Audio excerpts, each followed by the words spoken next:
মহিলা ঘরের মধ্যে গিয়া বালিশ চোখের সামনে নিয়ে কাপড় দিয়া চেপে কান্না করে। স্বামী ডাক দিয়ে কয়, বিবি তুমি কেন কান্না করো? বলে আল্লাহর কুদরত দেখে কান্না করি। বলে কি আল্লাহর কুদরত? বলে ও স্বামী তুমি জানো না, যেই ভিক্ষুকটারে তুমি খানা দিয়েছো ওই ভিক্ষুকটার চেহারায় আমার নজর পড়েছে।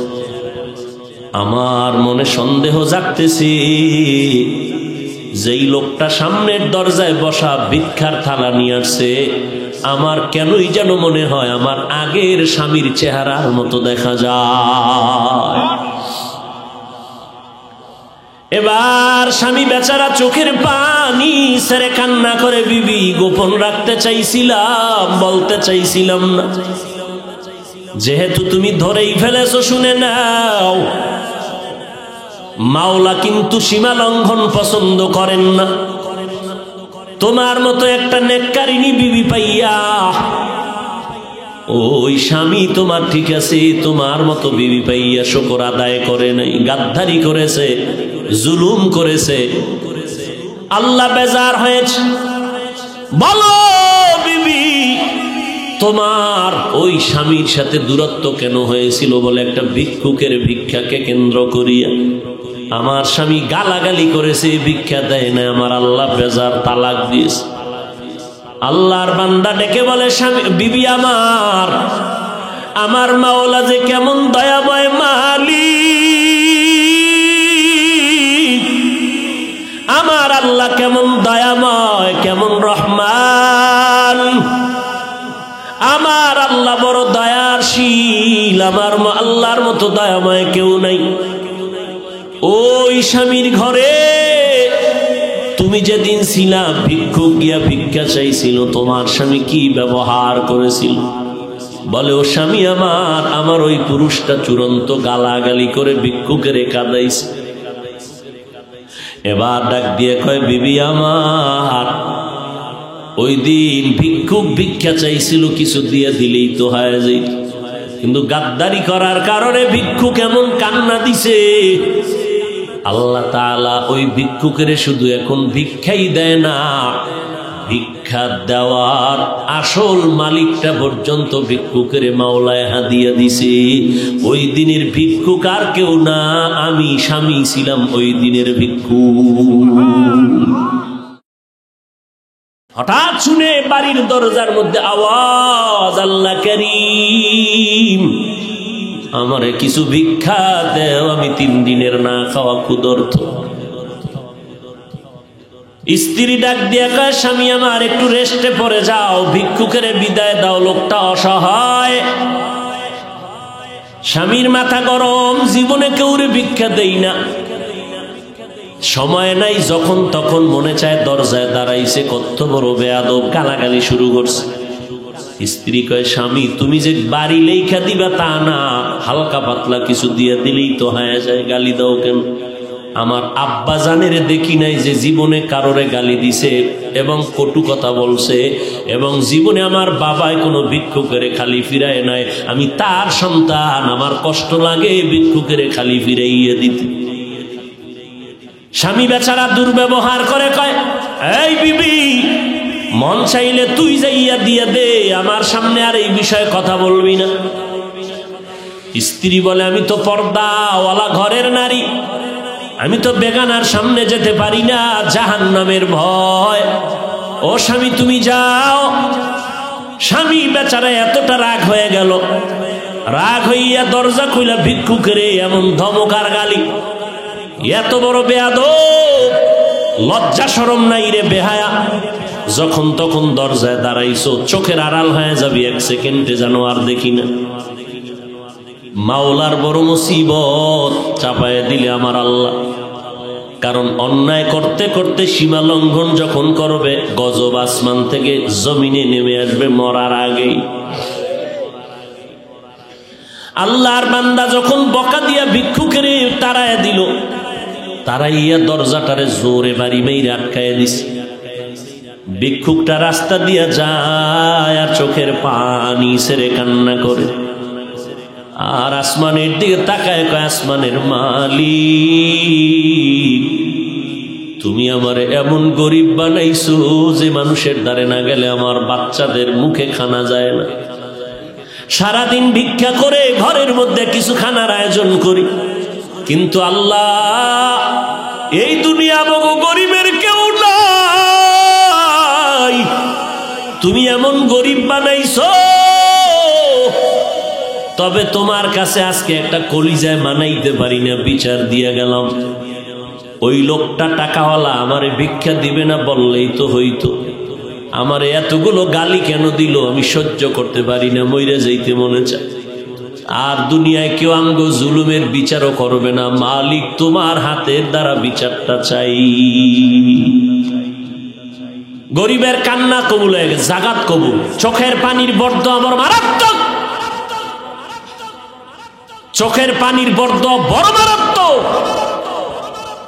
বড় বড় বড় বড়রা কেন এত বিপদে পড়ে, কোন গরিবের জানি কান্দাইছে।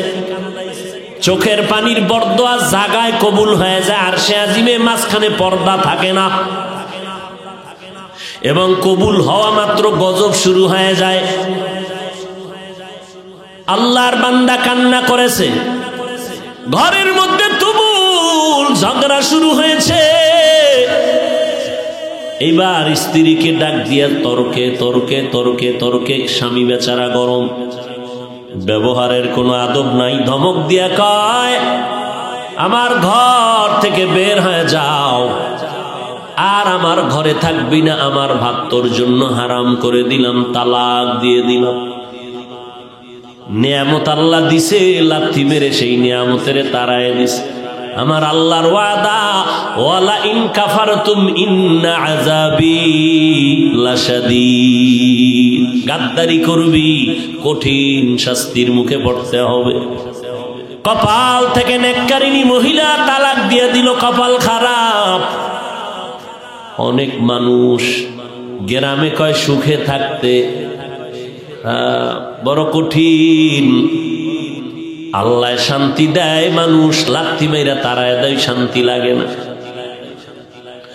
আল্লাহর বান্দি চোখের পানি ছেড়ে কান্না শুরু করলেন, কারণ জাতের মাইয়া যারা, জাতের অজাতের না, জাতের যারা মাইয়া, এরা টাকার দিকে তাকায় না, সম্মান আর ইজ্জতের দিকে বড় নজর করে। আমি জাতের মেয়ে, জীবনে কলঙ্ক আসবে কেন, স্বামী খারাপ পাই ভালো পাই, জীবনে আমার স্বামী হবে একজন আর কেউ না। কলঙ্কের বোঝা নিতে চাই না, কে তার কান্না থামাবে? বাধ্য হইয়া আল্লাহর বান্দি কান্না করে করে করে করে বাবার বাড়ি চলে গেল। ও বাবা, আমার কপাল খারাপ, আমার স্বামী আমারে বিদায় করে দিয়েছে। বিয়ার বর হতে আজ পর্যন্ত স্বামীর খেদমতে কোনো ত্রুটি করি নাই, কিন্তু এক গরিব ভিক্ষুকের সুপারিশ করতে গিয়ে আজ আমার তালাকের স্লোগান চলে আসে। বাবাও বড় ভালো সন্তান, কন্যাকে সান্ত্বনা দিয়া কয় ধৈর্য ধারণ কর, কোরআন তেলাওয়াত কর, মালিকের ফয়সালার অপেক্ষায় থাক। দীর্ঘ একটা বছর আল্লাহর বান্দি ঘরের মধ্যে পর্দা রক্ষা করে, কোরআন তেলাওয়াত করে, আর মাওলার দরবারে যায় নামাজে কান্দে। আল্লাহ, চাইছিলাম স্বামীটারে আমি হেদায়েতের পথে নিব, পারলাম না, কপালে নাই। আল্লাহ, তুমি এমন একজন স্বামী যদি আমারে কপালে রাখো, যেই স্বামী দিনদার হবে, একটা দিনদার স্বামী মিলায় দাও। দীর্ঘ 1 বছর পরে বিয়া হয়ে গেল, একজন দিনদার স্বামী পাইল। যদিও টাকা নাই, বাড়ি নাই, গরিব, কিন্তু আমার মাওলার বড় আশে। স্ত্রীর ওজুর পানিটা আগাইয়া দেয় আল্লাহ, স্ত্রীর গোসলের পানি আগায় দেয়, বাথরুমটা নিজে ধুইয়া দেয়, খানার প্লেটে গিয়া খেদমত করে, রান্নাঘরে গিয়া খেদমত করে। আল্লাহ, আমার মায়ার নবীর কেমন আদর্শ। আম্মা জান আয়েশা বলে, পাক করতেছি, নবী আয়েশা খেদমত করে তরকারি আগায় দেয়। নবী একদিন বাজার থেকে রান্নার মাল কিনা নিজে হাতে কইরা নিয়ে যায়। একজন সাহাবী দৌড়ে কয়, নবী আপনি তো রহমতুল লিল আলামিন, আপনি কেন নিবেন? ডাক দিয়ে কয়, সাহাবী দায়িত্ব আমার, আমাকে পালন করার সুযোগ দাও। আমার দায়িত্ব পালন করতে হবে, আমি রহমতের নবী। এরে নবীর উম্মত, স্বামী এখন নামাজের আগে স্ত্রী কয় নামাজ পড়বা, রান্না বাড়ি বন্ধ। এক বেলার নামাজও জানো টাইমের থেকে উল্টা পাল্টা না হয়। নামাজ পড়বা, এরপরে রান্না হলে হলো, না হলে নাই। খাইয়া দাইয়া বড় শান্তিতে, মরিচ দিয়ে খাইয়াও বড় কলিজায় শান্তি। এবার আমার মাওলা কিছু আপন বান্দাদেরকেও মহাপরীক্ষায় ফালায়। এবার আল্লাহর পরীক্ষা শুরু হয়ে গেল। একদিনের ঘটনা, হঠাৎ দুপুর বেলা খানা খাইয়া স্বামী আর স্ত্রী রেস্টে যাবে, কথাবার্তা বলতেছে নির্জন ছোট ঘরের মধ্যে। আল্লাহর পরীক্ষা, দরজার সামনে আওয়াজ, একজন ভিক্ষুক ডাক দিছি, আমি ভিক্ষার জন্য আসছি, আমারে একটু ভিক্ষা দাও, আমি বড় ক্ষুধার্ত। আল্লাহর বান্দি চিন্তায় পড়ে গেল, সেই আগের পরীক্ষা না জানি শুরু হয়ে গেছে। আল্লাহর বান্দি এবার স্বামীকে বলবে দূরের কথা, স্বামী লাফ দিয়ে উইঠা কয় বিবি, এমন একটা টাইমে ভিক্ষুক আমার দরজায় দাঁড়াইছে, খানার টাইম, ভিক্ষা দিব পরের কথা, দেখো কিছু খানা দেওয়া যায়নি। ওই নিমক হারাম টাকাওয়ালারা গরিবের লাথি মারতে চিন্তাও করে না। অথচ মদিনার নবী বলেন গরিবেরা ধনী লোকের 500 বছর আগে জান্নাতে চলে যাবে। আল্লাহর বান্দা বলে বিবি দেখো। এবার স্বামী বেচারা দরজা খুলে দেখে ভিক্ষুক, বৃদ্ধ মানুষ, হাঁটতে বড় কষ্ট হয়। বলে আসেন, খাইছেন নি? কয় খাইনি। ঘরের দরজা খুইলা সামনে বসাইছেন একটা পাটির মধ্যে। ঘরে গেলেন, বিবি তাড়াতাড়ি কিছু দাও খানার জন্য। খানা দানা তেমন নাই, যা কিছু আছে দিয়ে তরকারি দিয়ে খানা দিল। আল্লাহর বান্দা খানা দিলেন। ভিক্ষুক ঘরের সামনে বসে বসে খানা খায়। হঠাৎ ঘরের মধ্যে আল্লাহর বান্দির নজর একটা পড়ে গেল ওই ভিক্ষুকের চেহারার মধ্যে। আল্লাহর বান্দি মহিলা ভিক্ষুকের চেহারায় অনিচ্ছায় নজর পড়ার পরে কেমন যেন শরীরের মধ্যে একটা কম্পন শুরু হয়ে গেল। মহিলা ঘরের মধ্যে গিয়া বালিশ চোখের সামনে নিয়ে কাপড় দিয়া চেপে কান্না করে। স্বামী ডাক দিয়ে কয় বিবি তুমি কেন কান্না করো? বলে আল্লাহর কুদরত দেখে কান্না করি। বলে কি আল্লাহর কুদরত? বলে ও স্বামী তুমি জানো না যেই ভিক্ষুকটারে তুমি খানা দিয়েছো ওই ভিক্ষুকটার চেহারায় আমার নজর পড়েছে। আমার মনে সন্দেহ জাগতেছে যেই লোকটা সামনের দরজায় বসা ভিক্ষার থালা নিয়ে আসছে আমার কেনই যেন মনে হয় আমার আগের স্বামীর চেহারার মতো দেখা যায়। এবার স্বামী বেচারা চোখের পানি ছেড়ে কান্না করে বিবি গোপন রাখতে চাইছিলাম, বলতে চাইছিলাম না, যেহেতু তুমি ধরেই ফেলেছো শুনে নাও। মাওলা কিন্তু সীমা লঙ্ঘন পছন্দ করেন না। তোমার মতো একটা নেককারিনী বিবি পাইয়া ওই স্বামী তোমার ঠিক আছে, তোমার মতো বিবি পাইয়া শুকর আদায় করে নাই, গাদ্দারি করেছে, জুলুম করেছে। আল্লাহ বেজার হয়েছে। বলো বিবি তোমার ওই স্বামীর সাথে দূরত্ব কেন হয়েছিল? বলে একটা ভিক্ষুকের ভিক্ষাকে কেন্দ্র করিয়া আমার স্বামী গালাগালি করেছে, ভিক্ষা দেয় না, আমার আল্লাহ বেজার, তালাক দিয়েছে। আল্লাহর বান্দা ডেকে বলে স্বামী বিবি আমার মাওলা যে কেমন দয়াময় মালিক, আমার আল্লাহ কেমন দয়াময়, কেমন রহমান, আমার আল্লাহ বড় দয়াশীল, আমার আল্লাহর মতো দয়াময় কেউ নাই। ওই স্বামীর ঘরে তুমি যেদিন ছিলা ভিক্ষুক গিয়া ভিক্ষা চাইছিল তোমার স্বামী কি ব্যবহার করেছিল? বলে ও স্বামী আমার ওই পুরুষটা চূড়ান্ত গালাগালি করে ভিক্ষুকের কাঁদাইছে। এবার ডাক দিয়ে কয়, বিবি আমার, ওই দিন ভিক্ষুক ভিক্ষা চাইছিল, কিছু দিয়ে দিলেই তো হয় যে, কিন্তু গাদ্দারি করার কারণে ভিক্ষুক এমন কান্না দিছে, আল্লাহ তাআলা ওই ভিক্ষুকের শুধু এখন ভিক্ষাই দেয় না, ভিক্ষা দেওয়ার আসল মালিকটা পর্যন্ত ভিক্ষুকের মাওলায় হাদিয়া দিছে। ওই দিনের ভিক্ষুক আর কেউ না, আমি স্বামী ছিলাম ওই দিনের ভিক্ষুক। আমি আমার মালিকের কাছে কান্না করার কারণে আজ আমারে আল্লাহ শুধু ভিক্ষাই দেয় নাই, আল্লাহ তাআলা ভিক্ষা দেওয়ার পুঁজি বড় মুক্তার দানা তোমাকে আল্লাহ আমারে হাদিয়া দিয়েছে। শুকরে নেমাত নেমাত আতা আফজু কুনাত, কুফরে নেমাত আজকাফত বিরু কুনাত, হামদুলাকা শুকরে লাকায়া জুলমিনান, হাজিরিয়া নাজিরি বরহালেমা। এরে যুবক, বুড়া হওয়ার আগে যৌবনটারে বড় নেয়ামত মনে করিয়া কদর কর।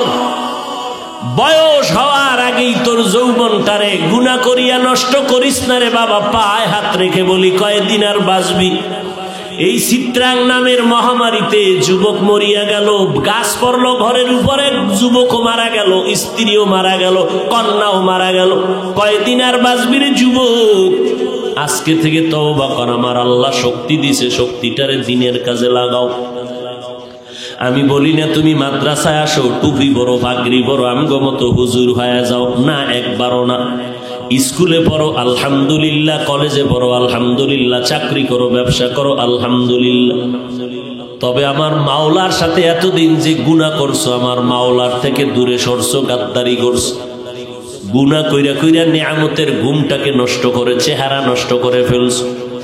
আজকে থেকে তওবা করে নেও, মা বাবার দোয়া নিয়ে চলবা, 5 বেলার নামাজ ছাড়বা না। তোমার মতো যুবক স্কুল কলেজে পড়ে, 5 বেলার নামাজি অভাব নাই, তুমি কেন পারবা না? তোমার মতো বান্দা কৃষি কাজ করে, নামাজ ছাড়ে না, ড্রাইভারি করে, নামাজ বাদ দেয় না, তুমি কেন পারো না রে বাবা?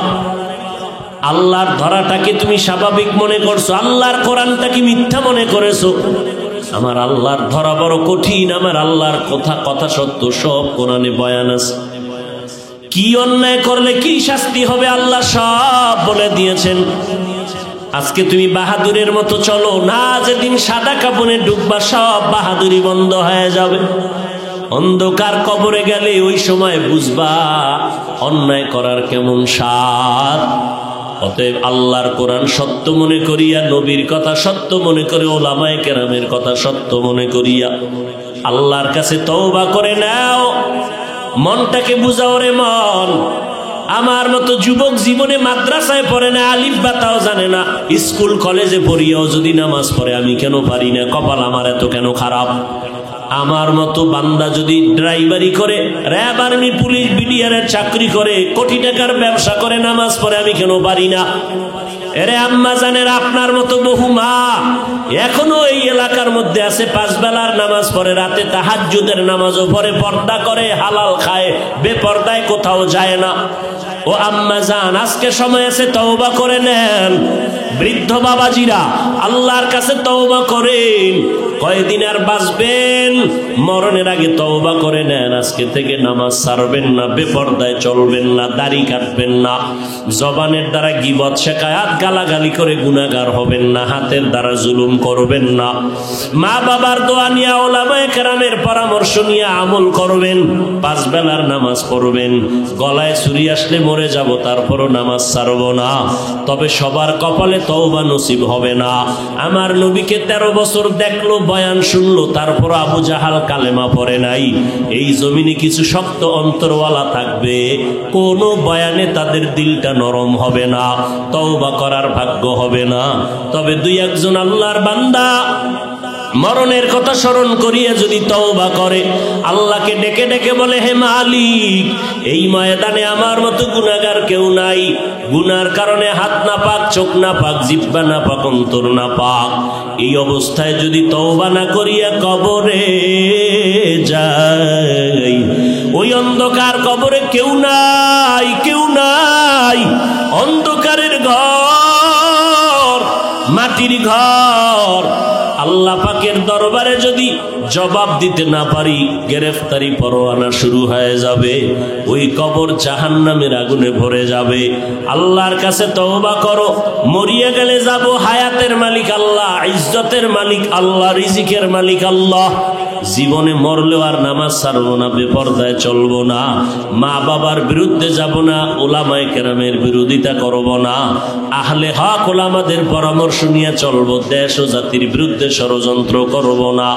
তওবা করার মতো যদি অন্তর তৈরি হয়, মুনাফিকি যদি না থাকে, খাঁটি তওবার অন্তর যাদের অন্তরে আছে, নিয়ত আছে, আল্লাহর মোহাব্বতে দুটো হাত আমার আল্লাহকে দেখাইয়া দাও।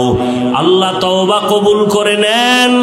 আয় আল্লাহ তওবার উপরে মজবুত হইয়া চলার মতো তৌফিক দান করেন, আমিন। আলহামদুলিল্লাহি রাব্বিল আলামিন। ওয়াসসালাতু ওয়াসসালামু আলা সাইয়্যিদিল আমবিয়াই ওয়াল মুরসালিন ওয়া আলা আলিহি ওয়া আসহাবিহি আজমাইন।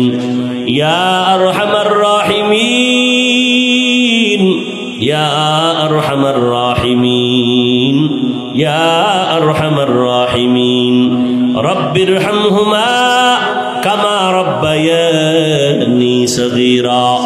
اللهم إنا نعوذ بك من البرص والجنون والجذام وسيء الأسقام। ও দয়ার মালিক, গুনাহের বোঝা নিয়ে আপনার দরওয়াজায় হাজির হয়েছি। দুনিয়ার বাড়িওয়ালাদের দরজা বন্ধ, আপনার রহমতের দরজা খোলা। ওলামায়ে কেরাম, মুরব্বী, হাজী সাহেব, কত ব্যবসায়ী, চাকরিজীবীরা হাত তুলেছেন।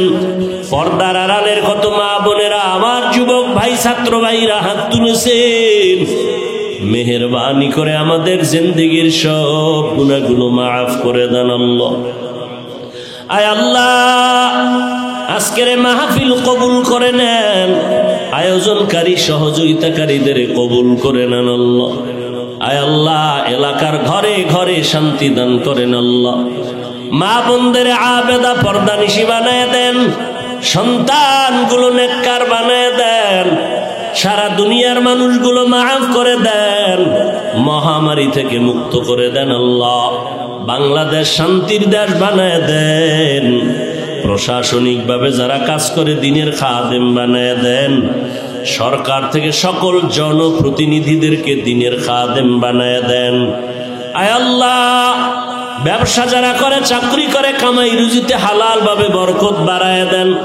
হারাম থেকে হেফাজত করেন আল্লাহ। অভাব দূর করেন, ঋণ আদায়ের ব্যবস্থা করে দেন। আয় আল্লাহ, সমস্ত মাদ্রাসাগুলো কবুল করে নেন, মসজিদগুলো কবুল করে নেন। আয় আল্লাহ, সমস্ত শিক্ষা প্রতিষ্ঠান নবীর আদর্শওয়ালা বানায় দেন। রব্বুল আলামিন দিলের ন্যাক আশা পূরণ করে দেন। আয় আল্লাহ, উলামায়ে আহলে হকের বিজয় দান করেন। ইসলামের ব্যানারওয়ালা দুশ্মন থেকে হেফাজত করেন। বাতিলের মোকাবেলায় বিজয় করে দেন। আয় আল্লাহ, মিথ্যা মামলায় জড়িতদের মুক্তির ব্যবস্থা করে দেন আল্লাহ। আয় আল্লাহ, ইলম হিলিম হিকমত আমলে বরকত বাড়ায় দেন। রিয়া হাসাদ কিবির দূর করে ইখলাস দান করেন। চলার পথে ইজ্জতের সাথে হেফাজত করেন। আয় আল্লাহ, সারা দুনিয়ায় নিরাপদে খেদমতের জন্য কবুল করে। কিন্তু স্ত্রী নামাজ পড়ে, ঘরের মধ্যে সবসময় ওযুর সাথে থাকে। আল্লাহর বান্দি ঘরের মধ্যে যতবার খানা পাকায়, বিনা ওযুতে পাকায় না। ঘরে থাকে, ঘুমের টাইম ছাড়া মাথার ওড়না পরে না। আল্লাহর ভাওয়া এত সহজ, বড় কঠিন রে বাবা। কয়জন আল্লাহর আশেক দাঁড়ায় বলবেন, আমার ঘরের স্ত্রী ওযু ছাড়া রান্না করে না, আমার ঘরের মহিলা মাথার কাপড় কখনো ফালায় না। এত সোজা না রে বাবা। নামাজের দ্বারাই ইবাদতে মজা লাগে না কেন? কয় বেনামাজির পাক খাইছি। মজা পাই না কেন? বেপরদাওয়ালা নারীর পাক খাইছি, ভাল লাগে না। ইমানের পয়েন্ট কমতেছে, ইমানের রুহানিয়ত কমতেছে। ও ও আল্লাহর বান্দা, নবীজি বলেন যেই মহিলা ঘরের মধ্যে মাথায় কাপড় রাখে না ওই ঘরে রিজিকের বরকত থাকে না। তার মানে নামাজ বাদ দিয়ে কাপড় পেছাও। ওই আল্লাহর বান্দি সময় মতো নামাজ পড়ে, ওই স্বামী অকৃতজ্ঞ, আল্লাহর দুশমন, রমজান মাস আসছে রোজা রাখে না, স্ত্রীর কয় ভাত পাকাইয়া দে। আল্লাহর বান্দি একটা রোজাও ছাড়ে না, সপ্তাহের সোমবার দিন বৃহস্পতিবার দিন পর্যন্ত বান্দি রোজা রাখে। এই পর্দার আড়ালের মা, মনটা কি চায় না একজন আলেমের মা হয়ে কবরে যাবেন? আপনার সন্তান আপনার জানাজার ইমামতি করবে, আপনার সন্তানের পেছনে মানুষ দৌড়াইবে, দোয়ার জন্য লাইনে দাঁড়াবে। এরে আম্মা জান, কয়দিন আর স্বামীর টাকা নিয়ে মার্কেটে বাহাদুরের মতো ঘুরবেন, বেগানার মতো ঘুরবেন? সাদা কাফনের যেদিন প্যাকেট হয়ে যাবেন ওই দিন টের পাইবেন সন্তান কই গেল, টাকা পয়সা কই গেল। আল্লাহর বান্দি রোজা রাখিয়াও স্বামীর আদেশ, স্বামীরে রান্না করে খাওয়াইতে হবে। আল্লাহর বান্দি স্বামীরে রোজা রাইখা রান্না করে খাওয়ায়, কিন্তু বেয়াদবি করে না, মালিকের কাছে নামাজ পড়ে পড়ে দোয়া করে, আল্লাহ তুমি এমন একজন স্বামী দিছো আমারে, এক বেলার নামাজও পড়ে না, রোজাও রাখে না, কিন্তু স্বামীর পায়ের নিচে আল্লাহ পাক সেজদার হুকুম দিছে, যদি হালাল হইতো তো দেওয়া লাগবে। স্বামীর জন্য তুমি এত মর্যাদা দিলারে মালিক, আমি বেয়াদবি করি না, তুমি হেদায়েতের নূর স্বামীর সিনায় দাও। ও আল্লাহ, আমার স্বামীকে হেদায়েত দাও, আমার স্বামী যেন তোমার গোলাম হইয়া যায়। ঘরের থেকে বাইরে যায়, স্ত্রী দোয়া করে, ও আল্লাহ আমার স্বামীরে হেফাজত করো, আমার স্বামীর চাকরি ব্যবসায় তুমি বরকত দিয়ে দাও। কয়জন ঘরের মা আছেন যে স্বামীর জন্য দোয়া করেন, মালের জন্য, ব্যবসার জন্য দোয়া করেন? মা উল্টা দিকে চলে, স্বামী কামাই করে, টাকা নিয়ে পার্কে পার্কে দৌড়ায়। আমার আম্মা জানেরা, স্বামীর ঘামের টাকা দিয়ে আম্মা জান গুনার কাজে টাকা খরচ করে। স্বামী তো বেচারা নিজে খাওয়ার জন্য কোনো স্বামী কষ্ট করে না, দিন রাত্র গাধার মতো স্বামী বেচারা রাস্তায় দৌড়ায়, রাত্র নাই দিন নাই ঘুম নাই, সব স্ত্রী পরিবার সন্তানের আরামের জন্য করে। কিন্তু আম্মা জানেরা মূল্য দেয় না। স্বামীরে কয়, স্বামী আমার জন্য একটা জিনিস আনবানি, স্বামীর পকেটে একটা টাকাও নাই, তারপরও কয় আসবো, নিয়ে আসবো। জানতে দেয় না যে আমার পকেটে টাকা নাই। বাজারে যাইয়া ঘুরে, আমার বন্ধু কই, আমি কিছু টাকা ধার নেওয়া লাগবে, কারণ আমার স্ত্রীর ওয়াদা দিয়েছি, স্ত্রীর মন রক্ষা করা লাগবে। ও আম্মা জান, তুমি জানো না স্বামী তোমার জন্য কি পরিমাণ ত্যাগ স্বীকার করলো, এত কষ্ট করে। আল্লাহর বান্দা বন্ধুর কাছে টেলিফোন করলো, 1000 টাকা দাও, ওকার টাকা নাই। এভাবে কয়েকজনের কাছে ঘুরে ঘুরে অল্প টাকা নিয়ে স্ত্রীর জিনিসটা নিয়ে আসছে, নিয়ে স্ত্রীর হাতে দিছে। স্ত্রী খুশি, স্বামী বেচারা টেনশন, আমি ধার করা টাকা কেমনে দিব? ওয়াদা দেওয়া আছে 5 দিন পরে দেওয়া লাগবে। ঠিক ওয়াদার দিন পাওনা দাঁড়ায়, কয় বন্ধু টাকা দে। কয় ভাই একটা দিন সময় দাও। গালাগালি শুরু করছে।